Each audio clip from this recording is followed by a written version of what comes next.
अस्सलाम वालेकुम जी, welcome back to Azhar medicos. अब आप लोगों का ब्लॉक 9 है और इसका पहले मॉड्यूल के अंदर कार्डियोलॉजी और मेडिसिन का पोर्शन इस वीडियो में ख़त्म करते हैं इंशाल्लाह। विद ऑल एलोज स्टार्ट करते हैं, बिस्मिल्लाह जी। तो सबसे पहले आप लोगों का आ जाएगा एंजाइना और मायोकार्डियल इन्फॉक्शन। ठीक है, ये दोनों सबसे बेसिक हैं, कभी भी नहीं भूलने हैं। वाइवा क्वेश्चन सबसे हमेशा आपसे पूछा जाएगा कहीं भी क्लिनिकल्स में चले जाएं, एंजाइना और मायोकार्डियल इन्फॉक्शन। ठीक है जनाब, इस्कीमिक हार्ट डिजीज़ पढ़ लेते हैं। ये एक लीडिंग कॉज ऑफ डेथ है ज़्यादातर पेशेंट्स में। क्यों? क्योंकि हार्ट को ब्लड सप्लाई नहीं मिली, जो क्रोनरी आर्टरीज थी उनका एथेरोस्क्लेरोसिस हो गया, वो नैरो हो गई और ब्लड फ्लो उन तक कम गया और आहिस्ता आहिस्ता जो है ना वो मायोकार्डियम की डेथ होगी। ठीक है जी, इस तरह से हार्ट की जब डेथ हो जाती है सारे मायोसाइट्स की, तो हार्ट फेल हो जाता है। इसकी इस्कीमिक हार्ट डिजीज़ का ये भी याद रखना है, ये एक कॉज है करोनरी हार्ट फेलियर की। ठीक है जी, आगे जाके हम आप लोगों का एक एलो डिस्कस करेंगे, acute heart failure and chronic heart failure. Chronic heart failure का एक जो है वो कॉज आ जाती है इस्कीमिक हार्ट डिजीज़। ठीक है जनाब जी। तो आहिस्ता और भी रिस्क फैक्टर्स हैं कुछ, जैसे पेशेंट्स के अंदर कुछ लोगों में ज़्यादातर पहले डेथ कैसे होती है, ज़्यादातर 90% पेशेंट्स को पहले या एथेरोस्क्लेरोसिस की वार्निंग हुई होती है कि आपकी वेसल्स जो है ना वो नैरो है। ठीक है जी, और आहिस्ता आहिस्ता एज के साथ साथ एथेरोस्क्लेरोसिस होती जाती है, क्रोनरी आर्टरीज की ब्लड फ्लो जनाब कम होता जाता है।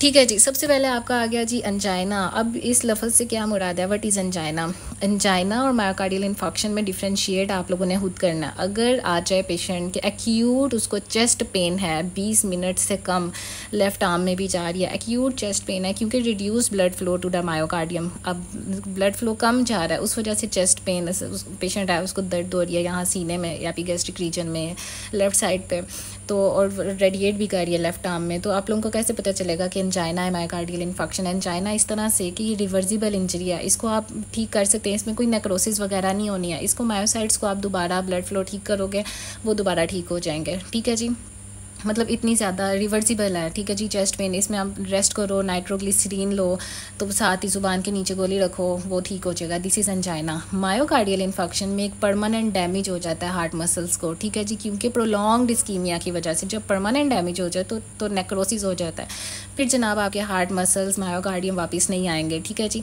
अब देख लेते हैं एंजाइना। एंजाइना मैंने बता दिया एक्यूट चेस्ट पेन है due to reduced blood flow to the myocardium वगैरह। ठीक है जी, अब ये जब हम कोई काम करते हैं, जब कोई एक्सरसाइज वगैरह किया तो एकदम से चेस्ट पेन स्टार्ट होगी, तो आपने कहना जी एंजाइना है। ठीक है, लेकिन इसको कैसे ट्रीट कर सकते हैं आप लोग? जब नाइट्रोग्लिसरीन या फिर रेस्ट करो, आराम से हाइड्रेशन कंप्लीट रखो, ठीक हो जाएगा जी एंजाइना है।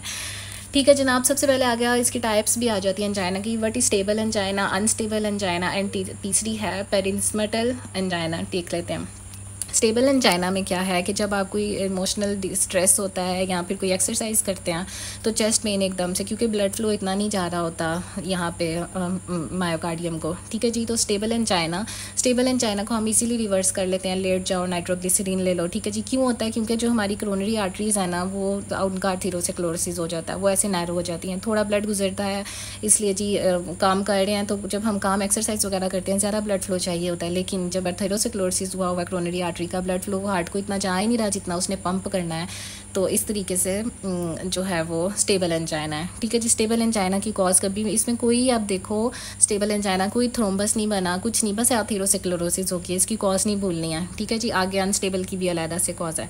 रिवर्सिबल इंजरी है मायोसाइट्स को, उस ठीक भी हो सकते हैं। ठीक है जी, नेक्रोसिस नहीं है। 20 मिनट से कम की दर्द है, याद रखना बच्चों, 20 मिनट से ज़्यादा की दर्द होगी तो मायोकार्डियल इन्फॉक्शन है, जो कि एक परमानेंट डैमेज है मायोसाइट्स को। ठीक है जी, उसको दोबारा इरिवर्सिबल डैमेज है, वो ठीक नहीं कर सकते। एंजाइना की जितनी भी टाइप्स हों वो रिवर्सिबल है। ठीक है जी, उसको ठीक कर सकते हैं। तो अब इलेक्ट्रोकार्डियोग्राम के अंदर आपको क्या नज़र आएगा? एसटी सेगमेंट की डिप्रेशन। क्यों डिप्रेशन? ये चीज़ भी इधर ही मैं क्लियर कर दूं, क्योंकि जो वेंट्रिकल्स की वॉल्स की थिकनेस है ना वो 1/3 कम हो गई होती है, थोड़ी सी, पूरी नहीं लेकिन उसका आधी वॉल जो है ना वो कम हो गई, क्योंकि ब्लड सप्लाई उसको जा ही नहीं रही। जितनी क्रोनरी आर्टरीज हैं 3 ही हैं जो सप्लाई कर रही हैं, तो वो नहीं सप्लाई कर रही, तो ठीक है जी उसकी वॉल्स जो है ना वो कम हो जाएंगी और जो है ना एसटी सेगमेंट की डिप्रेशन हो जाएगी। ठीक है जी, इसको हम स्टेबल एंजाइना को रेस्ट करो, नाइट्रोग्लिसरीन से रेस्ट करो, ये लो, ठीक हो जाए। अगर रेस्ट से ठीक नहीं हो रही है तो इतना याद रखना बच्चों, अनस्टेबल एंजाइना है। अनस्टेबल एंजाइना में क्या होता है? इनकम्प्लीट ब्लॉकेज हो जाती है। ब्लॉकेज मतलब जो क्रोनरी आर्टरी है उसका कोई एथेरोस्क्लेरोसिस नहीं है, उल्टा उसके अंदर थ्रोम्बस आ गया, उसका जो एथेरोस्क्लेरोटिक एक प्लेक बना था वो टूट गया और उसने थ्रोम्बस छोटे छोटे बना दिए, उस थ्रोम्बस ने पार्शियल एक्लूजन करवा दिया हमारे क्रोनरी आर्टरीज की। ठीक है जनाब, इनकम्प्लीट एक्लूजन हो जाती है, ये भी एक रिवर्सिबल इंजरी है मायोसाइट्स को। एसटी सेगमेंट की डिप्रेशन क्यों होगी? क्योंकि जब कोरोनरी आर्टरी सप्लाई नहीं कर रही, उसका इनकम्प्लीट ऑक्लूजन हुआ है, तो वो सब एंडोकार्डियल मतलब वो जो वेंट्रिकल्स की वॉल्स की थिकनेस है ना, उसके एंडोकार्डियम वाला जो है, उस 3 लेयर्स होती है ना हार्ट की, पेरिकार्डियम, मायोकार्डियम, एंडोकार्डियम। तो एंडोकार्डियम के अंदर जो है ना 1/3 या थोड़ा सा जो है ना वो पूरा 50% भी नहीं, आधा को डैमेज हुआ होता है, ठीक है जी, उसकी थिकनेस। तो इसलिए एसटी सेगमेंट की डिप्रेशन नज़र आ जाता है। ये तो यार इस्कीमिया हुआ है इसको, तो ये देख लेना। अगर रेस्ट पे भी ठीक नहीं हो रही, रेस्ट भी किया है फिर भी उसको दर्द हो रही है, तो समझ लें अनस्टेबल एंजाइना है। स्टेबल एंजाइना रेस्ट करने से ठीक हो जाता है, लेकिन ये भी नाइट्रोग्लिसरीन से ठीक हो जाता है, ठीक है जी। लेकिन ये याद रखना है, अनस्टेबल एंजाइना को हम एक्यूट कोरोनरी सिंड्रोम भी कहते हैं, इसका सेकंड नाम है, फार्माकोलॉजी में आप लोग पढ़ेंगे, ठीक है जी। ये आगे से प्रोग्रेस कर जाता है मायोकार्डियल इन्फेक्शन पे। अगर इसको ठीक नहीं किया, इनकम्प्लीट ब्लॉकेज थी, आहिस्ता आहिस्ता वो कंप्लीट ब्लॉकेज हो जाएगी और मायोकार्डियल इन्फेक्शन हो जाएगा, ठीक है जी। Unstable angina is the cause of myocardial infection, progress कर सकती है, ठीक है जी। नेक्स्ट आ गया आपका प्रिंसमेटल एंजाइना। इसमें क्या है, इसको वेजोस्पेस्टिक एंजाइना भी कहते हैं। कोई थ्रोम्बस नहीं बना, कोई नैरो नहीं हुई, उल्टा जो वेजोस्पेजम हो गया, हमारी स्पेजम होगी अगर ये जो हमारी कोरोनरी आर्टरीज हैं, ठीक है जी। ये भी रिवर्सिबल इंजरी है, क्योंकि कोई नेक्रोसिस नहीं है। जितना भी एंजाइना है ये सारी रिवर्सिबल इंजरी है मायोसाइट्स को, क्योंकि थोड़ा सा ब्लड फ्लो कम गया, इतना ज़्यादा कम नहीं गया कि कंप्लीट ऑब्स्ट्रक्शन नहीं हुआ।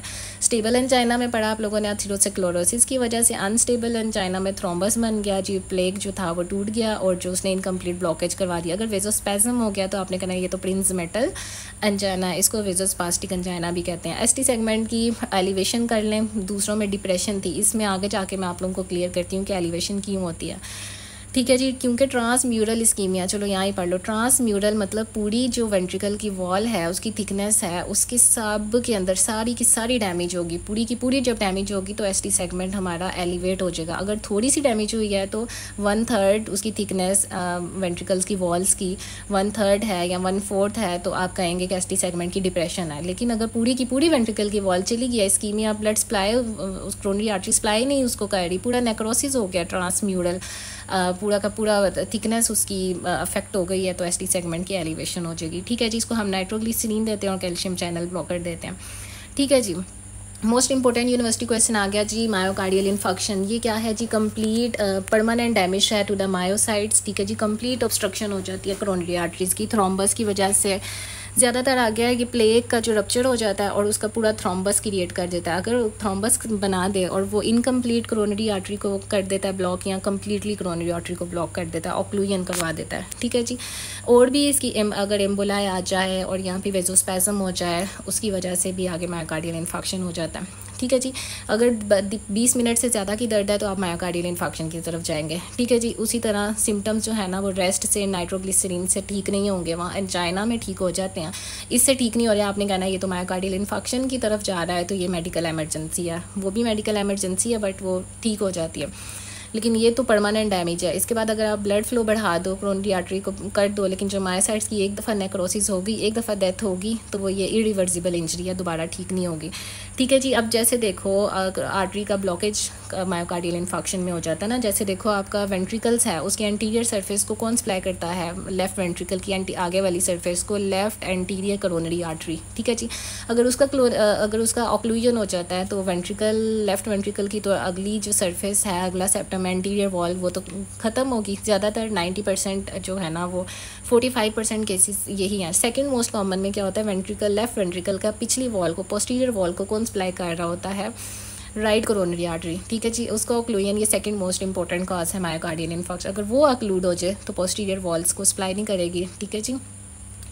और अगर ऑक्लूजन, अगर वेंट्रिकल की लेटरल वॉल को कौन सप्लाई कर रहा होता है? लेटरल सर्कमफ्लेक्स आर्टरी, अगर उसका ऑक्लूजन हो जाए तो लेटरल जो है ना उसका इन्फाक्ट हो गया, ये इन्फाक्शन हो गया, मतलब उसकी नेक्रोसिस होगी, ठीक है जी। हाँ, इनिशियल फेज़, अच्छा ये बात आप लोगों ने समझनी है, ये इनिशियल फेज़ वाली आप लोगों को बात बताने लगी हूँ, ठीक है। अगर मायोकार्डियल इन्फेक्शन इनिशियल फेज़ में होगा ना तो उसमें सब एंडोकार्डियल नेक्रोसिस होगी। लाइक अब कोरोनरी आर्टरी ना कंप्लीट ब्लॉक नहीं हुई है, अगर कोरोनरी आर्टरी इनकम्प्लीट ब्लॉक हुई है, थोड़ा ब्लड आ रहा है, थोड़ा नहीं आ रहा, इनकम्प्लीट ब्लॉक हुई है, तो जो वेंट्रिकल को सप्लाई कर रही है वेंट्रिकल की वॉल्स को, तो उसकी थिकनेस को 1/3 डैमेज करेगी, क्योंकि इनकम्प्लीट ऑक्लूजन हुई है, सब एंडोकार्डियल नेक्रोसिस हुई है। लाइक 1/3 इतना को डैमेज है, इतना नहीं, इसलिए एसटी सेगमेंट जो है ना वो डिप्रेस हो गया।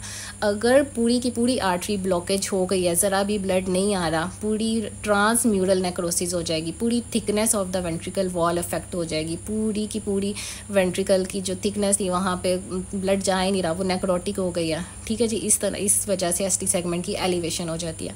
वहाँ पे आपने एसटी सेगमेंट डिप्रेशन को देख के बता सकते हैं कि ये पार्शियल ओक्लूजन हुई हुई है आर्टरी की। ठीक है जी, अगर तो एसटी सेगमेंट एलिवेशन है, अबव है, तो आपने कहना है ये तो कंप्लीट हुई हुई है, कंप्लीट ऑब्स्ट्रक्शन हो गया करोनरी आर्टरी की। तो अगर कंप्लीट ऑब्स्ट्रक्शन है तो हमें पता है ट्रांसम्यूरल नेक्रोसिस हो जाती है, तो वो तो दोबारा नहीं ठीक हो सकती। ठीक है जी, अब एक और क्वेश्चन आप कहेंगे कि अगर हम वो क्वेश्चन मैं बाद में चलें बताती हूँ। ठीक है जी, लेबॉर्ट्री टेस्ट हम क्या करेंगे। अच्छा, सब कैसे पता चलेगा मायोकार्डियल इन्फेक्शन है कि नहीं है, पेशेंट है, ट्रोपोनिन आई का टेस्ट करवाएंगे, ये गोल्ड मार्कर टेस्ट है। ठीक है जी, अच्छा ये याद रखना है कि ये जितने भी हैं टेस्ट, CKMB हो गया, ट्रोपोनिन का लेवल हो गया, एंजाइना के अंदर ये नॉर्मल रहते हैं, तब आप डिफ्रेंशिएट कर सकते हैं। मायोकार्डियल इन्फेक्शन में ये इंक्रीज, इनका रेट एलिवेटेड हो जाता है, ये हाई हो जाते हैं। ठीक है जी, ये भी डिफ्रेंशिएटिंग पॉइंट है इन दोनों में। ट्रोपोनिन आई क्या होता है कि 2 से 4 घंटे में बढ़ता है, 24 आवर्स में, एक दिन में बिल्कुल अपनी पीक तक जाता है और आहिस्ता आहिस्ता 7 to 10 डेज़ में वापस आ जाता है। लेकिन जो CKMB जो होता है ये 4 से 6 घंटे, वो 2 से 4 घंटे में बढ़ रहा था, ये 4 से 6 घंटे में इंक्रीज़ हुआ, 24 आवर्स तक ये पीक पे गया और आहिस्ता आहिस्ता ये 3 दिन के अंदर वापस आ गया। लेकिन वो जो है ना, वो उसको 7 to 10 डेज़ लगते हैं वापस अपनी नॉर्मल लेवल पे आने पे ट्रोपोनिन को। ठीक है जी, आगे हाँ, अब आप ट्रीटमेंट क्या देंगे मायोकार्डियल इन्फेक्शन में, अंजाइना में क्या आप ट्रीटमेंट करते हैं। तो आप लोगों ने याद रखना, सबसे पहले तो हम मॉर्फिन देते हैं, पेन रिलीफ करते हैं पेशेंट की। ठीक है, उसके सिम्टम्स को बेहतर करते हैं। ठीक है जी, और फिर आप लोग क्या देते हैं, ऑक्सीजन देते हैं। अगर ऑक्सीजन, उसको सांस नहीं आ रहा होता ना, हार्ट फेलियर हो रहा होता है। ठीक है जी, मायोकार्डियल इन्फेक्शन में भी चेस्ट पेन है और सांस नहीं आ रहा, ऑक्सीजन देंगे, हाइपोक्सीमिक है तो। ठीक है जी, नाइट्रेट देंगे जो वेसोडाइलेशन करते हैं, और एस्प्रिन देंगे ताकि एंटी प्लेटलेट और एंटी कोगुलेटिव फंक्शंस हों, एंटी इन्फ्लामेटरी। ठीक है जी, फिर आप लोग ये देते हैं, बीटा ब्लॉकर्स देते हैं आप लोग, और एस्पिरिन हो गया, और कैल्शियम चैनल्स ब्लॉकर्स देते हैं आप लोग। ठीक है जी, और कुछ स्टेटिन्स भी देते हैं, और साथ में हेपारिन नहीं भूलना, एंटी कोगुलेंट्स वगैरह भी देते हैं। ठीक है जी, अब मैं ये कह रही थी, आप लोग मेरे से क्वेश्चन ये करेंगे कि इरिवर्सिबल इंजरी हो गई है मायोकार्डियल इन्फेक्शन में, मायोसाइट्स को, वो ठीक नहीं हो सकती। लेकिन अगर हम वहाँ से ब्लॉकेज हटा दें और दोबारा उधर ब्लड फ्लो चला जाए, रीपरफ्यूजन हो जाए, ये बात मैं बताने लगी हूँ कि अगर रीपरफ्यूजन हो जाए, जो इरिवर्सिबली डैमेज जो पहले हो गया हुआ है, सेल्स पहले डैमेज हैं, तो वो तो ठीक नहीं हो सकते क्योंकि उनका इरिवर्सिबल डैमेज है। अगर आप ब्लड फ्लो दोबारा उधर इंक्रीज़ कर देते हो, भेज देते हो, तो उल्टा वो ये वर्स कर देंगे कंडीशन को। किस तरह से कि वहाँ दोबारा जब ऑक्सीजन जाएगी, उन सेल्स का नेक्रोसिस हुआ हुआ है, वो ऑक्सीजन फ्री रेडिकल्स में कन्वर्ट हो जाएगी, वो फ्री रेडिकल्स ऑक्सीजन को, प्रोटीन्स को, सेल की और डैमेज करेंगे। ठीक है जी, इसी तरह अगर आप लोग ब्लड फ्लो दोबारा बढ़ा दो तो उधर कैल्शियम ज़्यादा जाएगा, कैल्शियम सेल के अंदर जब ज़्यादा जाएगा तो कंट्रैक्शन ज़्यादा होगी, इसको कंट्रैक्शन बैंड नेक्रोसिस कहते हैं। ठीक है जी, उनके अंदर सेल्स के अंदर कंट्रैक्शन बैंड नेक्रोसिस नज़र आएगा, आपने बता देना। और साथ में एरिथमियाज भी, ये कॉम्प्लिकेशन है। अगर आपसे पूछें कि रीपरफ्यूजन अगर हम कर दें तो क्या कॉम्प्लिकेशंस, आप लोगों ने कहना है जी एरिथमिया हो जाएगा, कंट्रैक्शन बैंड नेक्रोसिस हो जाएगी, और साथ में फ्री रेडिकल्स और डैमेज कर देंगे। ठीक है जी, मतलब दोबारा वो ठीक नहीं हो सकता। ठीक है जी, कॉम्प्लिकेशंस क्या है। अच्छा हाँ, अब आप लोगों की यहाँ पे देख लेते हैं। अगर मायोकार्डियल इन्फेक्शन के साथ पेशेंट आया, 4 घंटे से कम अभी इतने नहीं हुए, तो आपने कोई ना ग्रॉस चेंजेस आए, ना माइक्रोस्कोप के अंदर कोई इतने नज़र आएंगे। आहिस्ता आहिस्ता क्या होगा, ये चेंजेस आ रहे हैं उसके अंदर, हार्ट के ऊपर क्या नज़र आ रहा है और माइक्रोस्कोप के अंदर क्या नज़र आ रहा है। हम 24 घंटों में देखेंगे, एक दिन पेशेंट रखा, उसको हॉस्पिटल में देखा कि डार्क डिस्कोलोरेशन हो रही है। क्योंकि कोआगुलेटिव नेक्रोसिस, माइक्रोस्कोप के अंदर कोआगुलेटिव नेक्रोसिस 24 घंटे में हो रही होती है। कोआगुलेटिव मतलब जितने भी प्रोटीन्स हैं वहाँ पे वो भी डीनेचर हो रहे होते हैं, वो प्रोटियोलाइसिस को थोड़ी देर इनहिबिट करेंगे, थोड़ा डिलेड करेंगे कि इतनी जल्दी जो है ना वो यहाँ से ना भेजो। सेल्स जो होंगे वो हमारे इसी से रिलेटेड होंगे, अपने जो पेरेंट है उसकी तरह के ही होंगे, अभी वो इतने उनकी प्रोटियोलाइसिस नहीं होगी। ठीक है जी, कोआगुलेटिव नेक्रोसिस होगी 24 घंटे के अंदर। फिर क्या होगा, 3 दिन के 1 से 2 या 3 दिन के अंदर न्यूट्रोफिल्स आएंगे। जब न्यूट्रोफिल्स आते हैं, आप लोगों को पता है पस वाला येलो कलर का अपीयर होगा हमारा हार्ट, ये ग्रॉस फीचर्स हैं, इस साइड वाला येलो नज़र आ रहा है। फिर मैक्रोफेजेस आएंगे 7 दिन के अंदर। अब 1 हफ्ते तक क्या होगा कि देखो अब वो उस हीलिंग स्टार्ट होती है, ग्रैनुलेशन टिश्यू बनता है, ये आ जाता है यहाँ पे, कैपलरीज नई नई बनती हैं, इस वजह से जो है ना वो एक रेड कलर का बॉर्डर इमर्ज हो जाता है और 1 से 3 हफ्ते के अंदर ग्रैनुलेशन टिश्यू बनना स्टार्ट हो जाता है। उस ग्रैनुलेशन टिश्यू में हीलिंग हो रही है तो उसमें क्या होगा, फाइब्रोब्लास्ट, कोलेजन ठीक है जी। और कुछ मंथ्स के अंदर क्या होगा, Aahista Aahista scar like scar बन जाएगा, सारा कोलेजिनस डेंस कोलेजिनस टिश्यूज़ आ जाएगा, क्योंकि कोई भी नो मोर मायोसाइट्स लेफ्ट, कोई मायोसाइट नहीं, मायोकार्डियम सारा ख़त्म होकर उसकी जगह सारा स्कार मार्क आ जाएगा। ठीक है जी, स्कार मार्क मतलब कोलेजिनस टिश्यूज़ की जगह सारा इकट्ठा हो जाएगा। ठीक है जी, वीक्स के अंदर ग्रैनुलेशन टिश्यू बना, वो उसने प्रिपेयर किया कि आहिस्ता आहिस्ता जो है ना यहाँ पे स्कार मार्क बन जाए। ठीक है जी, परमानेंट डैमेज हो गया। ठीक है, अब इसकी कॉम्प्लिकेशंस देख लें यहाँ पे, जो 4 घंटे के अंदर उसको क्या हो सकता है, उसको कार्डियोजेनिक शॉक हो सकता है, उसका कंजेस्टिव हार्ट फेलियर हो जाता है। ठीक है, और अगर 1 दिन रहा है तो उसके एरिदमिया हो जाता है। और एक आपने याद रखना है कि फिब्रिनस पेरिकार्डाइटिस आगे आपको मेडिसिन में मैं पढ़ाती हूँ। ठीक है जी, 3 दिन के अंदर जो है ना उसको ये भी हो सकता है। ठीक है जी, और जब ये एनुरिज्म आहिस्ता आहिस्ता जब ये हो गया, ये जो स्कार हो गया, सारे मायोसाइट्स ख़त्म हो गए, स्कार मार्क आ गया, वहाँ पे सारी फाइब्रोसिस होगी वहाँ पे, तो एनुरिज्म हो जाता है। ठीक है जी, अब ये देखें, ये कोगुलेटिव नेक्रोसिस इसके अंदर नज़र आ रही है। ठीक है जी, ये कंट्रैक्शन बैंड नेक्रोसिस अगर हम रीपरफ्यूजन करें तो ये देखिए अंदर नज़र नहीं आ रहे इस तरह के धागे धागे वर्टिकल।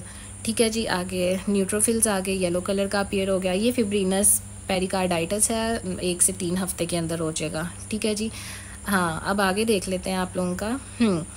अगला एलो आप लोगों का स्टार्ट मायोकार्डियल इन्फेक्शन ख़त्म, इसकी सारे आपने ट्रीटमेंट भी पढ़ लिया, कॉजेज़ भी पढ़ लिए। ठीक है जी, यू क्यों था, दोबारा वीडियो को प्ले करना और अपने माइंड में चीज़ें बैठानी है। मैं बहुत आराम से बोल रही हूँ, जिनको लग रहा है वो 1.5 पे सुने, बाकी बच्चे 1 पे सुने, और जिनको बहुत ही आहिस्ता लग रहा है वो 2x पे सुने। ठीक है जी, सडन कार्डियक डेथ क्यों होती है कि एकदम से बंदा आया और मर गया, हम कुछ कर नहीं सके, क्योंकि उसका वेंट्रिकुलर आपने बताना है कि वेंट्रिकुलर एरिथमिया हो सकता है उसका, इस वजह से फ़ौरन डेथ हो गई है कि ना कोई इस्कीमिया हुआ, ना अंजाइना हुआ, ना कोई मायोकार्डियल इन्फेक्शन, फौरी तौर पे फेटल वेंट्रिकल इतना ज़्यादा एरिथमिया हो गया। ठीक है जी, 90% जो सडन डेथ होती है उनको पहले से वार्निंग दी गई होती है, उन्हें एथेरोस्क्लेरोसिस की कंप्लेन होती है, इस 90% केसेस में जो है ना वो उनको पहले से मसला होता है हार्ट का। ठीक है जी, आगे क्रोनरी इस्कीमिक हार्ट डिजीज़, क्योंकि जितनी इस्कीमिया होता जाएगा, क्रोनिक कम ब्लड सप्लाई जाएगा तो कंजेस्टिव हार्ट फेलियर हो जाएगा आहिस्ता आहिस्ता। आप लोगों का एक एलो है बट कंजेस्टिव हार्ट फेलियर। ठीक है जी, इसमें हम देखते हैं एक राइट साइड हार्ट फेलियर होता है, लेफ्ट साइड हार्ट फेलियर होता है। ठीक है जी, left side heart failure like left ventricle ने आपको पता है आगे ब्लड को पंप करना अयोटा में, और अयोटा से जाना होता है पूरी बॉडी में। जब लेफ्ट साइड हार्ट फेलियर है, लेफ्ट साइड काम नहीं कर रही, लेफ्ट वेंट्रिकल कंट्रैक्ट नहीं कर रहा, अयोटा में नहीं भेज रहा, आगे नहीं भेज रहा, तो वो कहाँ उल्टा और लेफ्ट साइड फेल हो रही है, राइट साइड जो है वो बिल्कुल ठीक है, राइट वेंट्रिकल से पल्मोनरी आर्टरी से लंग्स में ठीक जा रहा है, लेकिन आगे लेफ्ट साइड उसको पंप करके अयोटा में नहीं भेज पा रही, वो लॉस हो गई है, उसका लेफ्ट साइड हार्ट फेलियर हो गया, तो ब्लड पीछे ही रहेगा सारा, पल्मोनरी एडीमा। ठीक है जी, पल्मोनरी एडीमा का वर्ड आप सुनेंगे, आप लोगों ने सबसे पहले कहना है जी लेफ्ट साइड हार्ट फेलियर, क्योंकि लेफ्ट साइड उसको आगे पंप ही नहीं कर रही। राइट साइड जो है सारा वीनस रिटर्न हमारा राइट साइड में आता जा रहा है, राइट एट्रियम में, राइट वेंट्रिकल में, राइट वेंट्रिकल से आगे पल्मोनरी आर्टरी के थ्रू ये जाता है, लंग्स में जा रहा है, लेकिन आगे से लेफ्ट एट्रियम में नहीं जा रहा, ना लेफ्ट वेंट्रिकल में जा रहा है, वो फेल हो चुके हैं, तो पल्मोनरी एडीमा। ठीक है जी, आगे डिक्रीज परफ्यूजन देखें जी, क्लिनिकल फिर आगे नहीं जा रहा, अयोटा में नहीं जा रहा, उल्टा पीछे ही पल्मोनरी कंजेस्शन हो जा रही है, पीछे लंग्स में बढ़ता जा रहा है। अच्छा, तो लंग्स में अगर ये ब्लड ज़्यादा ऑक्सीजनेटेड ब्लड बढ़ता जा रहा है तो ब्रीथिंग सांस लेने में उसको मसला होगा, डिस्निया होगा। अच्छा, इसमें आ जाए PN, देखो प्रोक्सिस्मल नॉक्टर्नल, रात को सोते हुए एकदम बंदा सांस रुक जाएगा, बंदा उठ के बैठ के 3-4 दफ़ा जब तेज़ी से सांस लेता है और फिर लेट जाता है, इस तरह होता है ज़्यादातर लोगों में। आप लोगों को इसकी पैथोफिजियोलॉजी पता है क्यों होता है? क्योंकि जब हम सोए होते हैं ना तो वीनस रिटर्न हमारा बढ़ा होता है। ठीक है जी, लेटे होते हैं लेइंग पोजीशन में, जितना वीनस रिटर्न ज़्यादा होता है राइट एट्रियम में ब्लड ज़्यादा आएगा, राइट वेंट्रिकल में ज़्यादा आएगा, राइट वेंट्रिकल से आगे लंग्स में बहुत ज़्यादा जाएगा, लंग्स में ज़्यादा जा रहा है लेकिन आगे लेफ़्ट साइड फेल है, आगे लेफ़्ट साइड में जा नहीं रहा ना, बॉडी में जा रहा है, तो बहुत ज़्यादा पल्मोनरी, इसलिए हमें सांस नहीं आएगा, सारा ब्लड होगा, इसलिए हम फटाफट उन लोगों को पता लग जाता है हम उठ के बैठेंगे सांस लेंगे ठीक हो, क्योंकि जब हम उठ के बैठते हैं या सीधा खड़े होते हैं वीनस रिटर्न कम हो जाता है। जब वीनस रिटर्न कम होता है तो सारा ब्लड जो है ना वो वापस बॉडी में जाता है और जो पल्मोनरी कंजेस्शन है वो कम हो जाती है और ब्रीथिंग इम्प्रूव हो जाती है। ये आप लोगों को वाइवा क्वेश्चन मैंने बता दिया। ठीक है जी, हाँ, तो अक्सर ये देखो जब इतना ज़्यादा पल्मोनरी कंजेस्शन हुई है या ज़्यादा लंग्स के अंदर ब्लड आया हुआ है, तो कभी इतना प्रेशर जब ज़्यादा हुआ, अक्सर ऐसे भी होता है तो कैपिलरीज इनगॉर्ज्ड हुई होती हैं, भरी पड़ी होती हैं ब्लड से, तो वो फट जाती हैं एल्वियोलाई के अंदर। जब वो एल्वियोलाई के अंदर फट जाएंगी तो वहाँ पे मैक्रोफेजेस आते हैं। हम मैक्रोफेजेस आते हैं, ये हीमोग्लोबिन टूटता है, ये हेमरेज हो गया ना एल्वियोलाई के अंदर। जब हेमरेज होता है, आरबीसीज वगैरह टूटते हैं, तो हीमोग्लोबिन जो है ना वो आयरन कॉम्प्लेक्स के अंदर हीमोसिड्रिन में कन्वर्ट हो जाता है, जो आयरन कॉम्प्लेक्स होता है। तो उन मैक्रोफेजेस जो है ना उन हीमोसिड्रिन्स को पकड़ लेते हैं वहाँ पे जाके, तो इसलिए इनका नाम है हीमोसिड्रिन लेडन मैक्रोफेजेस। हीमोसिड्रिन से लदे हुए भरे हुए लेडन मैक्रोफेजेस। जब भी ये लफ्ज़ इस्तेमाल होगा, आपने कहना है पल्मोनरी कंजेशन क्यों होती है, क्योंकि लेफ्ट साइड हार्ट फेलियर हो गया। अब आप लोगों को वैसे भूलना नहीं चाहिए जितने मैं डिटेल में चली गई हूँ, ठीक है जी।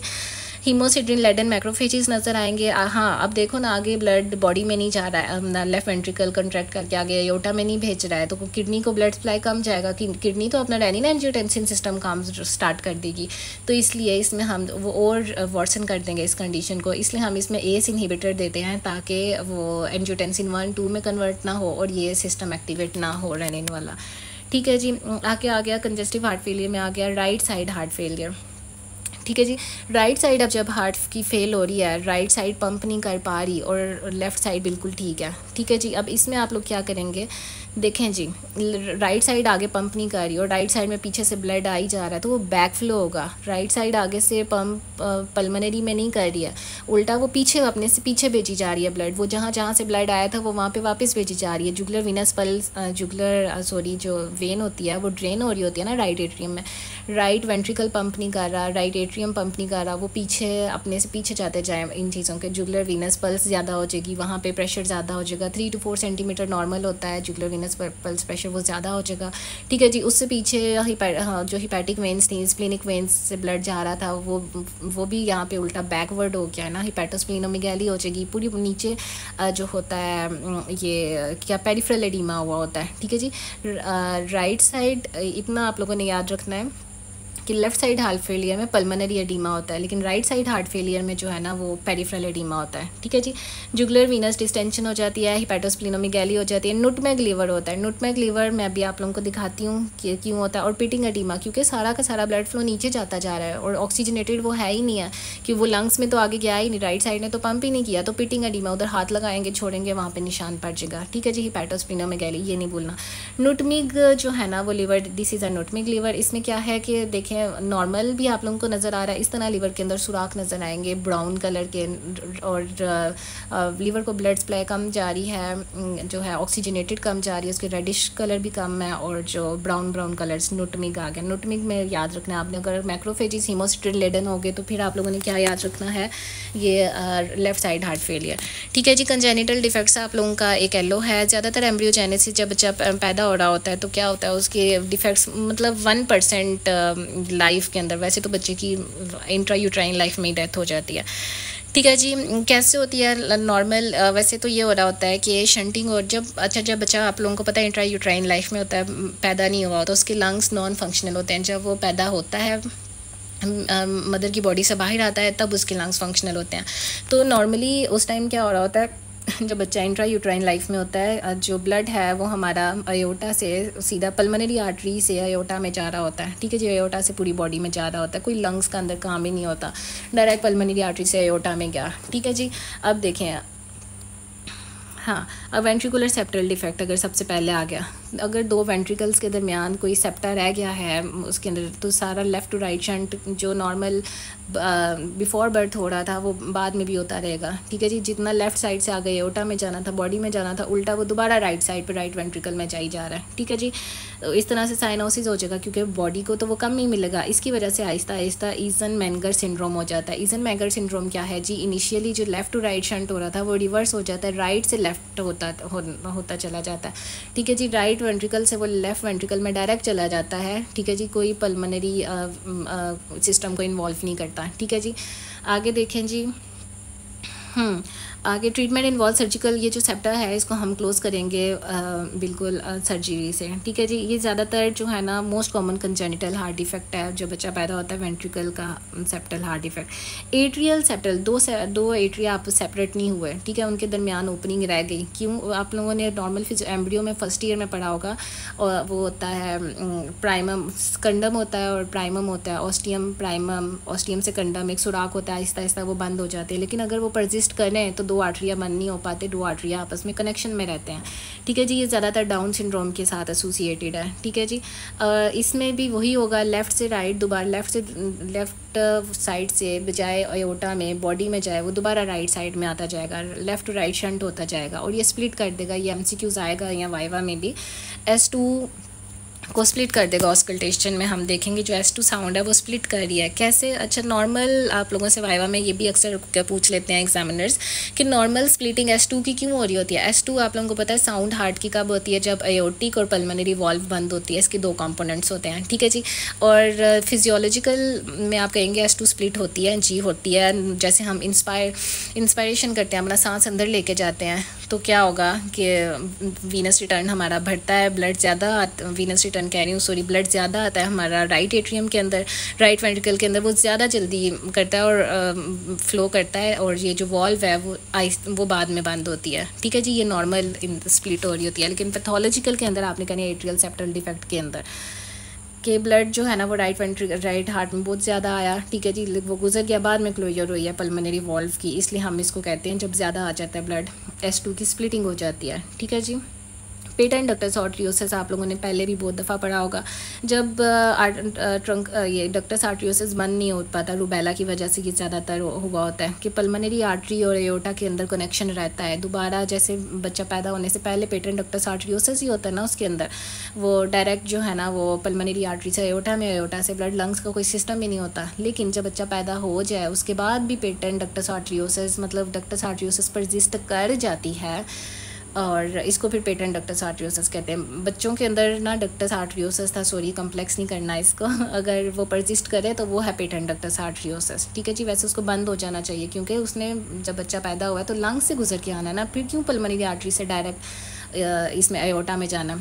पूरा लंग से ऑक्सीजनेट होगा, ऑक्सीजनेट होके बच्चा पहले जो है ना इंट्रायूट्राइन लाइफ में ऑक्सीजनेटेड ब्लड मदर के लंग्स से ले रहा होता है, लेकिन जब पैदा होता है तो ऑक्सीजनेशन के लिए उसके अपने लंग्स एक्टिव होते हैं, ठीक है जी। ये ड्यूरिंग डेवलपमेंट वाली लाइन पढ़ लें, ठीक है जी। बर्ड्स पे नहीं पता चलता, लेकिन ये होता है मशीन लाइक मरमर होता है, मशीन की तरह का मरमर हमें सुन रहा होता है। और हम देखते हैं कि ये लोअर एक्सट्रीमिटीज़, मतलब जो ब्लड है ना वो नीचे वाली एक्सट्रीमिटीज़ में कम जा रहा है। तो आप लोगों ने ये करना है यार, ये तो हो सकता है कि मतलब ऑक्सीजनेशन ही नहीं हो रही, ब्लड की लंग्स में नहीं जा रहा, तो क्या पता कोई पेटेंट डक्टस आर्टरियोसिस हो कि पल्मोनरी आर्टरी वो बंद ही ना हो और पल्मोनरी आर्टरी से डायरेक्ट एओर्टा में आ रहा हो, ठीक है जी। इस तरह से यार में इसका ट्रीटमेंट क्या है, एंडोमेथासिन देंगे जो PGE2 को कम करेंगे, और इस तरह से ये जो डक्टस आर्टरियोसिस को बंद करेंगे ताकि सीधे तरीके से बही जाओ, लंग्स में जाओ, लंग्स से दोबारा जो है वो लेफ़्ट वेंट्रिकल में, लेफ़्ट एट्रियम में जाओ, लेफ़्ट वेंट्रिकल में जाओ, फिर एओर्टा में जाओ, बॉडी में जाओ, ठीक है जी। टेट्रोलॉजी ऑफ फोलेट सबसे इंपॉर्टेंट वाइवा क्वेश्चन आप लोगों का। 4 डिफेक्ट्स को टेट्रोलॉजी ऑफ फोलेट कहते हैं। सबसे पहले तो अगर जो राइट वेंट्रिकल का जो आउटफ्लो ट्रैक्ट है उसका स्टेनोसिस हो जाए, वहाँ नहीं जा रहा, राइट वेंट्रिकल की हो जाएगी हाइपरट्रॉफी हो जाए होगी, और साथ में जो है ना वेंट्रिकल सेप्टल डिफेक्ट हो जाता है, और वेंट्रिकल जो है ना, और जो ये जो सेप्टा है ना, ये राइट वेंट्रिकल से डायरेक्ट जो ब्लड है वो समझ लें आप लेफ्ट वेंट्रिकल में जाता है, सेप्टल डिफेक्ट आ जाता है, और जो आयोटा है वो ओवरराइड कर रहा है हमारे, ठीक है जी। 4 चीज़ें याद रखनी है, ठीक है जी। इसको जो रिपीट भी कर देती हूँ, राइट वेंट्रिकल का जो आउटफ्लो ट्रैक्ट है उसका स्टेनोसिस हो जाता है, राइट वेंट्रिकल की हाइपरट्रॉफी हो जाती है, और जो वेंट्रिकल का सेप्टल डिफेक्ट हो जाता है, और एओर्टा ओवरराइड कर जाता है इस वेंट्रिकुलर सेप्टल डिफेक्ट को, ठीक है जी। हाँ, और देखो राइट टू लेफ्ट शंट इस तरह होता जाएगा सारा, राइट साइड से राइट वेंट्रिकल की हाइपरट्रॉफी हो गई है, और सेप्टल डिफेक्ट है सारा राइट साइड से जितना भी ब्लड है वो लेफ़्ट साइड में चला गया है, वो सीधा सेप्टल डिफेक्ट है, वो कोई लंग्स के अंदर नहीं गया ना, उसकी ऑक्सीजनेशन हुई है, तो पूरी बॉडी बॉडी में साइनोसिस होगी, क्योंकि ऑक्सीजनेशन नहीं हो रही। डीऑक्सीजनेटेड ब्लड डायरेक्ट ही जो है ना वो लेफ़्ट वेंट्रिकल के अंदर जाई जा रहा है और लेफ़्ट वेंट्रिकल उसके आगे एओर्टा में भेजे जा रहा है। ठीक है जी। अब पेशेंट्स ना ठीक कर लेते हैं इसको, कैसे फटाफट जो है ना वो साइनोटिक स्पेल, उन्हें पता लग जाता है कि मुझे हो रहा है, तो वो फ़ौरन जो है ना वो उठ के बैठ जाते हैं, क्योंकि ताकि ज़्यादा से ज़्यादा जो है ना ब्लड लंग्स को जाए, लंग्स ज़्यादा ऑक्सीजनेट करे और वो लेफ़्ट वेंट्रिकल में जाए, और लेफ़्ट वेंट्रिकल में वो ऑक्सीजनेटेड ब्लड जो है ना वो ज़्यादा हमारे इसमें जाए, एओर्टा से बॉडी में जाए, ना कि जो है ना वो ज़्यादा ये वेंट्रिकुलर सेप्टल डिफेक्ट भी है, लेकिन जब ज़्यादा ब्लड लंग्स में जाएगा तो और थोड़ा सा वेंट्रिकुलर सेप्टा से राइट वेंट्रिकल से डीऑक्सीजनेटेड जा रहा है। लेकिन अगर इसको आप थोड़ा ड्रॉ करने और अपने माइंड में सोचें ना, फिर आप लोगों को समझ आएगी मैं क्या कह रही हूँ। ठीक है जी। और हाँ, आगे बूट शेप्ड हार्ट, हमेशा एमसीक्यूज़ आएगा, तो सबसे पहले बूट शेप्ड हार्ट ये मैं भी दिखा भी देती हूँ। लंग्स के ऊपर एक्सरे के ऊपर ये बूट शेप, ये प्रॉपर एक जूता बना हुआ है। अगर आप इसको वाइट कलर, ये जो हल्का वाइट कलर है ना, इसको ध्यान से देखें, मेरी पेंसिल तो नहीं चलेगी इस पर। ठीक है जी। आगे देखें जी। हाँ, टेट्रोलॉजी ऑफ फुलेट हो गया। ट्रांसपोजिशन ऑफ ग्रेट वेसल, कि अगर कोई डायबिटिक मदर्स में ज़्यादा होता है कि उनके बच्चों के अंदर क्या होता है कि कंजेनिटल है, अयोटा जो है ना वो राइट वेंट्रिकल से आ जाता है और लेफ़्ट वेंट्रिकल से जो है ना वो पल्मोनरी आर्टरी आ जाती है। ठीक है जी। तो ये उल्टा हो जाता है। ठीक है जी। इस तरह अर्ली साइनोसिस हो जाएगी। ठीक है जी। पल्मोनरी और सिस्टमिक सर्कुलेशन आपस में मिक्स नहीं कर पाएंगे, समझ आ गई। ठीक है जी। और हम फिर इसको शंट एक बनाना पड़ेगा हमें सर्वाइवल के लिए। ठीक है जी। आगे आ गया PGE2 को हम एडमिनिस्टर करेंगे, सही हो गया। आगे है ट्रंकस आर्टरियोसिस, अगर दोनों वेंट्रिकल से एक ही आउटफ्लो ट्रैक्ट आ रहा है, ये ट्रंकस डिवाइड नहीं हुआ। ठीक है जी। ट्रंकस आर्टरियोसिस, ना आयोटिक और पल्मोनरी सर्कुलेशन आपस में अलहदा नहीं हुई है। ठीक है जी। इस तरह से तो अर्ली साइनोसिस होगा, क्योंकि वो दोनों सेपरेट ही नहीं हो रही, तो ऑक्सीजनेटेड डीऑक्सीजनेटेड ब्लड मिक्स हो रहा है ट्रंकस आर्टरियोसिस में। ठीक है जी। और ट्राइकस्पिड एट्रेसिया, ट्राइकस्पिड वॉल्व हमें पता होता है राइट साइड पे होती है। ठीक है जी। अगर वो फेल हो जाए, राइट वेंट्रिकल काम नहीं कर रही, तो जाहिर बात है राइट एट्रियम से राइट वेंट्रिकल में नहीं जाएगा, राइट वेंट्रिकल का हाइपोस प्लास्टिक हो जाएगा। ठीक है जी। वही राइट टू लेफ्ट शंट हो जाएगा। कोआर्कुएशन ऑफ एओर्टा क्या है, अगर एओर्टा नैरो हो जाए आप लोगों का। ठीक है जी। अब इसकी डिफरेंट टाइप्स हैं। एओर्टा नैरो बच्चों में हो जाए और यहाँ एडल्ट में हो जाए। अगर बच्चों के अंदर, इन्फेंटाइल के अंदर कोआर्कुएशन ऑफ एओर्टा किसके साथ रिलेटेड है, PDA से, पेटेंट डक्टस आर्टरियोसिस से पहले जो है ना एओर्टा की अगर कोआर्कुएशन हो गया, नैरो हो गया, ठीक है जी, तो ब्लड जो है ना वो एओर्टा से आगे पेटेंट डक्टस आर्टरियोसिस में नहीं जाएगा। जब उसमें नहीं जाएगा तो बच्चे को ब्लड नहीं मिलेगा। ठीक है जी। टर्नर सिंड्रोम के साथ ये नॉर्मली एसोसिएटेड है। ठीक है जी। आगे एडल्ट फॉर्म जो है ना वो नहीं, इस तरह से नहीं है कि क्योंकि एडल्ट में तो नहीं ना पेटेंट डक्टस आर्टरियोसिस, वो तो बच्चों के अंदर ही होता है डायरेक्ट। तो एडल्ट में क्या होता है, क्यों अगर नैरो हो जाए आयोटा हमारा, तो देखें आयोटा जो है ना नैरो हो गया, आगे से लोअर एक्सट्रीमिटीज़ में ब्लड कम जा रहा है, लेकिन अपर यहाँ पे आप चेस्ट में देखेंगे यहाँ ब्लड बहुत ज़्यादा है, ऑस्कल्टेट आपने किया, लेकिन आपने एक्सट्रीमिटीज़ की, यहाँ से पल्स ली, रेडियल पल्स वगैरह, यहाँ तो पल्स बिल्कुल फीबल है और चेस्ट में पल्स बहुत ज़्यादा है, यहाँ प्रेशर ज़्यादा है, तो आप लोग कहेंगे कि ये है नैरोइंग ऑफ एओर्टा। क्यों? क्योंकि आयोटा के अंदर ब्लड ज़्यादा नहीं जा पा रहा, आगे से हमारी बॉडी में कम जा रहा है, लेकिन हार्ट के अंदर, लेफ़्ट वेंट्रिकल के अंदर, लेफ़्ट एट्रियम के अंदर उससे पीछे ब्लड बहुत ज़्यादा है, लेकिन आगे से ही वो नैरो है कि वो बॉडी में कम जाए। ठीक है जी। इसलिए ना कोलेटरल सर्कुलेशंस बन जाती हैं। अभी मैं पिक्चर दिखाती हूँ। हाँ, इन इंटरकोस्टल आर्टरीज़ के साथ ना कोलेटरल, ये इसको कहते हैं नॉचिंग ऑफ रिब्स हो जाती है। अगर ये क्वेश्चन नॉचिंग ऑफ रिब्स आए तो आप लोगों ने कहना हाँ जी आयोटा जो है ना वो नैरो हो गया हुआ है हमारा, इस वजह से जो है ना वो बॉडी को ब्लड नहीं जा रहा। उल्टा कोलेटरल्स नई बन गई हुई हैं इंटरकोस्टल आर्टरीज़ के साथ साथ। ठीक है जी। ताकि वो और नीचे सप्लाई करें, क्योंकि एओर्टा सप्लाई नहीं कर रहा, जो कि एक मेन वेसल है। ठीक है जी। आगे आप लोगों का आ गया जी वल्व्यूलर डिसऑर्डर। हाँ, और सब्सक्राइब भी करें चैनल को लाजमी, और अपने दोस्तों के साथ भी शेयर करें, अपने क्लास फेलोज़ के साथ भी। और लाइक में मैं पहले से ही कहती हूँ कि इतना टाइम नहीं लगता वीडियो बनाने में, तो बहुत टाइम लगता है, लाइक भी किया करें। हाँ, और कमेंट्स में ज़रूर बताया करें आप लोगों को आगे कौन कौन से एलोज़ हैं आप लोगों के, और कौन कौन सी वीडियोस आप लोगों को चाहिए, रिक्वायर्ड हैं। ठीक है जी। वल्व्यूलर डिसऑर्डर्स में आप लोग हार्ट की 4 वॉल्व्स होती हैं, तो वॉल्व्स का जब मसला होता है हाँ, सबसे पहले आ गया एक्यूट रूमेटिक फीवर। आप लोगों ने को जब मैंने पैथो पढ़ाई थी माइक्रो की, उसमें बताया था कि जो स्ट्रेप्टोकोकस पायोजीनीस है, स्ट्रेप्टोकोकस ए क्लासिफिकेशन के अंदर बीटा हेमोलिटिक में वो आता है। फेरेंजाइटिस उसने पायोजीनीस ने फेरेंजाइटिस कॉज करना था। उसका एक सिस्टेमिक कॉम्प्लिकेशन है कि उसने फ्रेंजाइटिस तो कॉज करना है, लेकिन उसके कुछ हफ्तों तक ना इसने जो है ना वो सिस्टेमिकली ना रूमेटिक फ़ीवर कॉज करवा देना। रूमेटिक फ़ीवर अब आप लोगों को पता है डायग्नोस कैसे करेंगे आप लोग के इस बंदे को रूमेटिक फ़ीवर है, ठीक है। इसका हम जोन्स की बेस पे इसको करते हैं, डायग्नोस करते हैं। जॉइंट सबसे पहले तो आपने कहना कि एक जॉइंट में दर्द हुआ, मसला सारा लार्ज जॉइंट इन्वॉल्व हुआ, डिस्ट वगैरह नहीं वगैरह, लेकिन उस पोली आर्थराइटिस माइग्रेटरी, लाइक एक जॉइंट हुआ है ठीक, और अब अगला जॉइंट, फिर अगला जॉइंट, ठीक है जी, एक माइग्रेटरी है। इससे पता चलेगा आप लोगों को कि ये रूमेटिक फीवर है। साथ में सारे कार्डाइटिस, एंडोकार्डाइटिस हो गया, मायोकार्डाइटिस हो गया, पेरिकार्डाइटिस। आप लोगों को पता है एंडोकार्डाइटिस क्यों होता है, क्योंकि जो है वो मिट्रल वॉल ज़्यादा इन्वॉल्व होती है एंडोकार्डाइटिस के अंदर। मायोकार्डाइटिस के अंदर आपको स्कॉफ बॉडीज़ नज़र आती हैं। अब स्कॉफ बॉडीज़ क्या होती हैं, इसके अंदर ना ऐसी बॉडीज़ होती हैं, जब मायोकार्डाइटिस हुआ होता है ना, हार्ट की सेंटर वाली लेयर को मसला हुआ होता है, वो इन्फ्लामेशन हुई होती है किसी भी वजह से, उसके अंदर आप लोगों को एनिश्काओ सेल्स नज़र आते हैं। अभी मैं आप लोगों को दिखाती हूँ, गूगल पर भी आप लोग लिखें, आउल अपीयरेंस के, उल्लू की आँख की तरह की अपीयरेंस होती है, प्रॉपर वो ब्राउन कलर के सही नज़र आ रही होती हैं। और इसका एक और नाम भी होता है, इसका एक और नाम फ़िलहाल जहन में नहीं आ रहा, कटमिग कुछ इस तरह का इसका नाम है, ठीक है जी।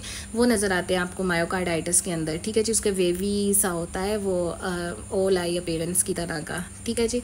पेरिकार्डाइटिस बिल्कुल फ्रिक्शन की वजह से होता है। पेरिकार्डाइटिस हम मेडिसिन में भी पढ़ेंगे, ठीक है जी। आगे नोड्यूल्स अपीयर होते हैं, सबक्यूटेनियस और एरिथीमा माइग्रेंट। इसको कैसे यार, जोन से याद रखो, जे से जॉइंट माइग्रेटरी, ओ से याद रखो सारे पेरिकार्डाइटिस, एंडोकार्डाइटिस, मायोकार्डाइटिस सारे एंडोकार्डाइटिस है, ओ से याद रखो। एन से नोड्यूल्स अपीयर होंगे, सबक्यूटेनियस। एन हो गया, ई से होगा एरिथीमा, जो रैश हो जाती है हमारे पाम और सोल्स के ऊपर, ठीक है जी। नॉन प्लूराइटिक मतलब नॉन पस फॉर्मिंग, ठीक है जी। और एस से याद रखें आप लोग साइडेनहैम कोरिया, आप लोगों के I guess second year modular system में है। Sydenham chorea involuntary muscle movements, jerky movements हो जाती हैं, ठीक है जी। हाँ, अब क्रोनिक रूमेटिक फ़ीवर की अगर बात करते हैं तो क्रोनिक अगर तो मिट्रल वॉल्व के अंदर, जो आपकी मिट्रल वॉल्व है हार्ट के लेफ़्ट साइड के ऊपर, तो उसके ऊपर फ़िश माउथ अपीयरेंस है। अभी गूगल से अगर आप लोग पिक्चर निकालें ना, तो फ़िश के माउथ की तरह की अपीयरेंस है, आपने कहना ये तो क्रोनिक रूमेटिक डिजीज़ है, ठीक है जी। ये ज़्यादातर जो है मिट्रल वॉल्व को इफ़ेक्ट करती है, ठीक है जी। और इसकी कॉम्प्लिकेशन से आगे एंडोकार्डाइटिस हो जाता है, ठीक है जी। आगे आयोटिक स्टीनोसिस, अगर आयोटा जो है ना हमारा वो आगे से स्टीनोसिस हो गई है, वो नैरो हो गया है, तो अब आप लोगों को मोर देन ज़्यादातर वियर एंड टियर, अब क्या मतलब है कि एज के साथ साथ हम जब ज़्यादा यूज़ करते हैं तो वो जो है ना वो आहिस्ता आहिस्ता एज के साथ साथ वो चीज़ अपनी कैपेसिटी से कम होती जाती है। जैसे आप फर्नीचर घर का रखते हो, वो टाइम पास करते जाओ और उसको यूज़ करते जाओ तो वो कम हो जाती है ना उसकी शाइन, और वो इसी तरह वियर एंड टियर का मतलब है कि आहिस्ता आहिस्ता एज के साथ साथ आपने हार्ट वॉल्स को यूज़ कर रहे हो तो वो कम होती जाती है उनकी जो अच्छी कैपेसिटी है काम करने की, ठीक है जी। आयोटिक स्टीनोसिस, हाँ जी, हाँ, आहिस्ता आहिस्ता जब आयोटा, ये देखें narrowing of the aortic orifice, ठीक है जी। क्या फाइब्रोसिस हो जाती है, कैल्सिफिकेशन आहिस्ता एज के साथ साथ हो जाती है। ज़्यादातर जो बाइकस्पिड आयोटिक वॉल्व है उसका रिस्क हो जाता है, ठीक है जी। नॉर्मली 3 कप होते हैं हमारे आयोटिक वॉल्व के, तो फिर आहिस्ता आहिस्ता यूज़ कर करके 2-3 रह जाते हैं, और सॉरी 3 होते हैं तो 2 रह जाते हैं। दो पे जब वर्कलोड का ज़्यादा होता है तो वो आहिस्ता आहिस्ता 1 रह जाता है, सॉरी 1 रह जाता है। उस पर भी काम इतना ज़्यादा होता है कि वो कप सुन के ख़त्म हो जाते हैं ये हमारी आयोटिक वॉल्व के, ठीक है जी। आगे आयोटिक हाँ वॉल्व को हम आहिस्ता आहिस्ता ना रिप्लेस कर लेते हैं। इसकी कॉम्प्लिकेशन क्या है ये देखें जी, माइक्रो एंजियोपैथिक हीमोलिटिक अनीमिया। जब आयोटिक स्टीनोसिस हुई है, देखो आगे से आयोटा से ब्लड आगे नहीं जा रहा तो लेफ़्ट वेंट्रिकल की बिल्कुल हाइपरट्रॉफी हो जाएगी, ठीक है जी। और एंजाइना आप लोगों को क्यों हो जाएगा, जब एक्सरसाइज आप करेंगे तो आप लोगों को ब्लड फ्लो ज़्यादा चाहिए, लेकिन ब्लड फ्लो इतना नहीं आएगा क्योंकि आयोटा की तो स्टीनोसिस हुई है, लेफ़्ट वेंट्रिकल तो पंप कर रहा है, उसकी तो हाइपरट्रॉफी है, लेकिन वो आप लोगों को एक्सरसाइज में आप लोग तो फेंट हो जाएंगे, सिनकप ही हो जाएंगे, क्योंकि आपको ब्लड फ्लो ज़्यादा चाहिए लेकिन ब्लड फ्लो ज़्यादा नहीं आ रहा, ठीक है जी, क्योंकि आयोटा की स्टीनोसिस हुई होगी। माइक्रो एंजियोपैथिक हीमोलिटिक अनीमिया, जब आरबीसीज इनमें से गुजरेंगे इस कैल्सिफाइड वॉल्व के अंदर से तो उनकी डेथ हो जाएगी माइक्रो एंजियोपैथिक अनीमिया। ठीक है जी। आरबीसीज जो है ना वो शिस्टोसाइट्स की शक्ल में हो जाएंगे, उनकी शक्ल चेंज हो जाएगी, डेथ हो जाएगी। वॉल्व को रिप्लेस कर लो जी। ठीक है जी, अपनी कॉम्प्लिकेशंस से आने से पहले आयोटिक रीगर्जिटेशन, अगर जो हमारा जो आयोटा है उससे ब्लड बैक फ्लो आ जाए, पीछे आ जाए, कि डायस्टली के अंदर जो है ना वो जब हार्ट रिलैक्स करता है, जब लेफ्ट वेंट्रिकल ने सिस्टली के अंदर पंप किया, आयोटा के अंदर ब्लड चला गया, लेकिन जब उसने बेचारे ने रिलैक्स किया लेफ्ट वेंट्रिकल ने तो डायस्टली में तो उल्टा रीगर्जिटेशन, ये आयोटिक वॉल्व ठीक से बंद नहीं हुई तो वो दोबारा लेफ़्ट वेंट्रिकल के अंदर आ गया। ठीक है जी। अब मेरी बात को जो है ना वो आप लोगों ने गौर से समझना है, वीडियो को दोबारा बार 10 सेकंड पीछे करके देखें। ठीक है जी। अराइसिस ड्यू टू आयोटिक, कोई रूट डायलेशन वगैरह, साइफिलस की वजह से, ज़्यादा साइफिलस ये जाके अफेक्ट कर देता है इसको आयोटिक वॉल्व को। ठीक है जी, इसलिए वो ठीक से बंद नहीं होती और वो बैक फ्लो हो जाता है, रीगर्जिटेशन हो जाती है दोबारा। क्लिनिकल फीचर क्या, अगर आप लोगों को अर्ली ब्लोइंग डायस्टली के अंदर, सिस्टोली के अंदर बिल्कुल आप स्टेथ साउंड नॉर्मल है, डायस्टली के अंदर आप देख लो कि एक ब्लोइंग सा मरमर आ रहा है, ऐसे हवा आवाज़ आ रही है, तो आप लोग कहोगे कि हाँ कोई आयोटिक रीगर्जिटेशन हुई है। और पता कैसे आप लोगों को चलेगा, पल्स प्रेशर बहुत ज़्यादा बढ़ेगा। पल्स प्रेशर क्या होता है, सिस्टोलिक प्रेशर मैं बताती हूँ, डिफरेंस होता है between the systolic pressure and the diastolic pressure. अब ये बात समझने वाली है, ध्यान से सुने कि जब लेफ़्ट वेंट्रिकल पंप करता है, सिस्टली उसकी बिल्कुल ठीक है, सिस्टोलिक प्रेशर उसका ज़्यादा है, कर रहा है, लेकिन उल्टा जब वो रिलैक्स कर रहा है तो दोबारा ब्लड उसके अंदर लेफ़्ट वेंट्रिकल के अंदर आई जा रहा है, उसका डायस्टोलिक प्रेशर कम होता जा रहा है। देखिए हम उल्टा जब ज़्यादा बॉडी के अंदर ब्लड नहीं जा रहा, ठीक है जी, और वीनस रिटर्न बढ़ता जा रहा है, लेफ़्ट वेंट्रिकल ज़ोर ज़ोर से पंप सिस्टली में करता जा रहा है, सिस्टोलिक प्रेशर बढ़ता जा रहा है, लेकिन डायस्टोलिक प्रेशर कम होता जा रहा है क्योंकि ब्लड आगे जा ही नहीं रहा। डायस्टली में वो दोबारा रीगर्जिटेट, दोबारा बैक फ्लो में जाता जा रहा है वेंट्रिकल के अंदर। ठीक है जी, बॉडी में नहीं जा रहा आगे से। तो ये बहुत ज़्यादा डिफरेंस आ गया, सिस्टोलिक प्रेशर बहुत ज़्यादा क्योंकि वो बहुत ज़्यादा पंप कर रहा है लेफ़्ट वेंट्रिकल, लेकिन डायस्टोलिक प्रेशर उतना ही कम। तो इस तरह से इन दोनों का डिफरेंस ज़्यादा हो गया, पल्स प्रेशर ज़्यादा हो गई, इससे भी आप लोग कह सकते हैं कि आयोटिक रीगर्जिटेशन है। ठीक है जी। हाँ, अब देखो वाटर हैमर पल्स, आप लोग पल्स पे हाथ रखोगे तो एकदम देखोगे कि अब पल्स ठीक आई है, लेकिन उसके बाद आप देखोगे कि बहुत वीक हो गई है, फिर एकदम से ठीक आई। लाइक सिस्टोलिक में आप लोग देख रहे हो कि बहुत ठीक से आ रही है, लेकिन जैसे ही डायस्टोलिक की बारी आई तो वो नहीं आई, बहुत वीक होगी। ठीक है जी, वाटर हैमर पल्स इसको कहते हैं। पल्सेटिंग नेल बट, हाँ अब उन पेशेंट, मज़े की बात यह है कि उन पेशेंट्स के नेल पर आप थोड़ा सा हाथ रखोगे, थोड़ा सा दबाओगे तो नेल बेड ही चेंज हो रहा होगा, कभी वो रेड हो रहा होगा और कभी वो मतलब चेंज हो रहा होगा। सिस्टली के अंदर पूरा ब्लड आ रहा है, डायस्टली के अंदर उनका ब्लड कम आता जा रहा है। ठीक है जी, आप लोग चेंज नोट करोगे नेल बेड के अंदर। ठीक है, इसको कहते हैं क्विंकी पल्स। ठीक है, हेड बॉबिंग, और आप लोग ये भी नोट करोगे जब सिस्टली होता है ना तो उसका हार्ट एकदम ऐसे आगे आता है, हाँ जैसे कि वो हाँ कह रहा है। ठीक है जी, डायस्टली में कम, सिस्टली में फिर आगे। ये 3 पॉइंट्स आपने नहीं भूलने इसमें। ठीक है जी, रीगर्जिटेशन में। आगे देखें, हाँ ट्रीटमेंट क्या है, वॉल्व को रिप्लेस कर दो। ठीक है जी, मिट्रल वॉल्व प्रोलैप्स, अब मिट्रल वॉल्व की बारी आ गई है। मिट्रल वॉल्व आपकी होती है बिल्कुल लेफ़्ट साइड पे। ठीक है जी, मिट्रल वॉल्व की बैलूनिंग प्रोलैप्स हो गई है, जब उसने कंट्रैक्ट करना ना लेफ़्ट एट्रियम ने, तो मिट्रल वॉल्व ने बचाए कि वो ब्लड को आने दे लेफ़्ट एट्रियम से लेफ़्ट वेंट्रिकल के अंदर, तो उल्टा जब वो कंट्रैक्ट करेगा इसका प्रोलैप्स हो जाएगा, ये ऊपर को चली जाएगी लेफ़्ट एट्रियम के अंदर। ठीक है जी, सिस्टली के अंदर। तो सिस्टली के अंदर आपको एक ना मरमर सुनाई देगा, मैं बताती हूँ किस तरह का मरमर आपको सुनाई देगा। ठीक है जी, अब देखो ड्यू टू मिक्सॉइड डीजनरेशन, अब ये जो मिट्रल वॉल्व होती है बड़ी फ्लॉपी सी होती है, इसके अंदर ग्राउंड सब्सटेंस ज़्यादा होता है।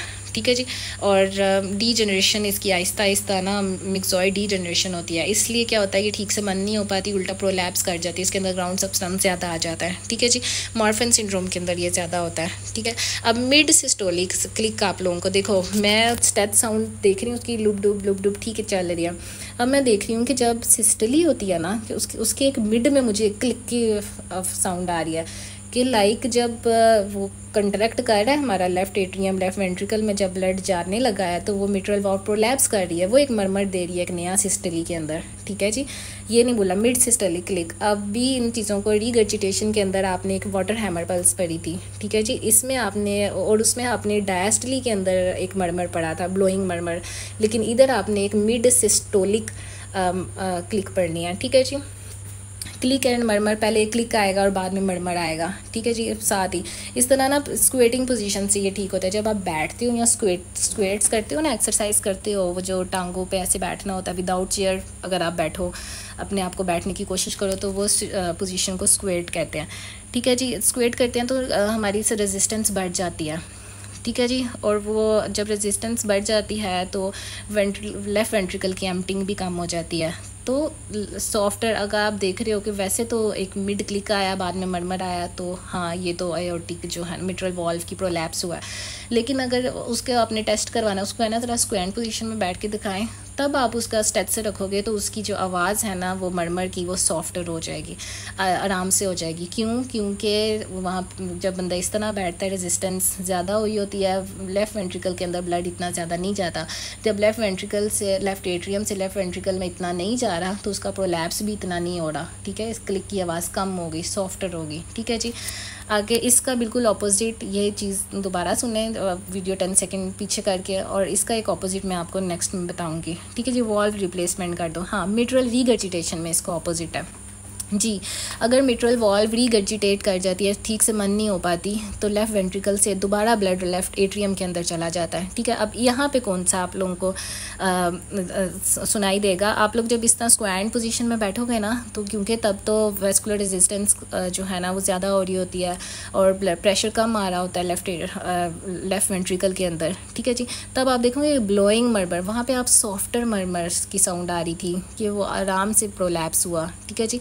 लेकिन यहाँ पे आप बैठे हो तो लाउडर साउंड, क्योंकि लेफ़्ट वेंट्रिकल ने ज़ोर से पंप करना है एकदम से, ठीक है जी। ये याद रखना है आपने।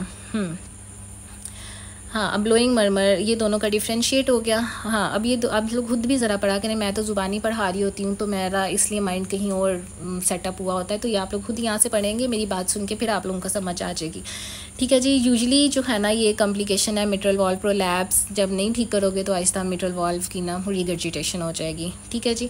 आगे देखो, हाँ जब आप इस तरह से बैठते हो तो एक ब्लोइंग मरमर नज़र आ रहा है, लाउडर सुनाई दे रहा है और एक्सपायरेशन पे भी सुनाई दे रहा है, तो फिर आप लोग कहोगे कि हाँ ये मिट्रल रीगर्जिटेशन है। लेकिन अगर मिट्रल प्रोलैप्स है तो इस तरह सॉफ्टर साउंड सुनाई देगी स्क्वेट पोजीशन में, ठीक है जी। आगे देखिए, मिट्रल स्टेनोसिस कुछ भी नहीं है, अगर मिट्रल वॉल्व का ऑरिफिस जो है ना वो नैरो हो गया, ठीक से ब्लड नहीं जा रहा, जैसे क्रोनिक रोमैटिक वॉल्व डिजीज़ के अंदर, ठीक है जी, और कम आ रहा है तो पल्मोनरी कंजस्शन हो, क्योंकि आगे पास ही नहीं कर रहा लेफ्ट एट्रियम से, लेफ्ट वेंट्रिकल के अंदर, लेफ्ट एट्रियम के अंदर ज़्यादा होगा, लेफ्ट एट्रियम से पीछे फिर पल्मोनरी कंजस्शन हो जाएगी, एल्वियोलर हेमरेज हो जाएगा, समझ आ गई आपकी। पल्मोनरी लंग्स के अंदर हाइपरटेंशन हो जाएगी, ब्लड प्रेशर वहाँ पे लंग्स का प्रेशर वहाँ पे बढ़ जाएगा, एट्रियल फिब्रिलेशन हो जाएगी, ठीक है जी।